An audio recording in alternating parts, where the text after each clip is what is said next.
Super star Rajinikanth హీరోగా లోకేష్ కనకరాజు దర్శకత్వంలో తెరకెక్కుతున్న భారీ చిత్రం కూలీ. విక్రమ్, లియో వంటి బ్లాక్ బస్టర్ల తర్వాత రజనీకాంత్తో లోకేష్ చేస్తున్న ఈ చిత్రం కోసం అభిమానులు ఆసక్తిగా ఎదురుచూస్తున్నారు. ఈ సినిమా రజనీకాంత్ కెరీర్లోనే 171వ చిత్రంగా రూపొందుతుంది. కూలీ చిత్రం కేవలం రజనీకాంత్ స్టార్డంతోనే కాకుండా ఇతర స్టార్ హీరోల కీలక పాత్రలతో కూడా హైలైట్ అవుతుంది.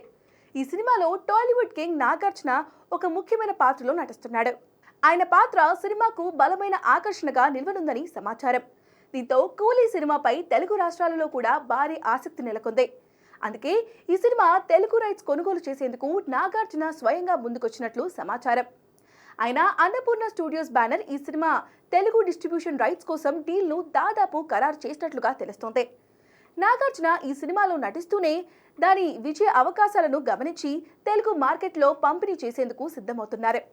రజనీకాంత్ భారీ fan base, Lokesh Kanagaraj brand, Nagarjuna లాంటి స్టార్ హీరో ఈ చిత్రాన్ని తెలుగు రాష్ట్రాలలో కూడా భారీ విజయం సాధించేలా చేస్తుందని ట్రేడ్ వర్గాలు అంచనా వేస్తున్నాయి. అలాగే కాలీవుడ్ నుంచి మొదటి 1000 కోట్ల సినిమాగా కూలీ నిలుస్తుందనే అంచనాలు ఉన్నాయి. ఆగస్టులో కూలీ రిలీజ్కు ప్లాన్ చేస్తున్నారు. మరి కూలీ ఎలా ఉండబోతుందో చూడాలి.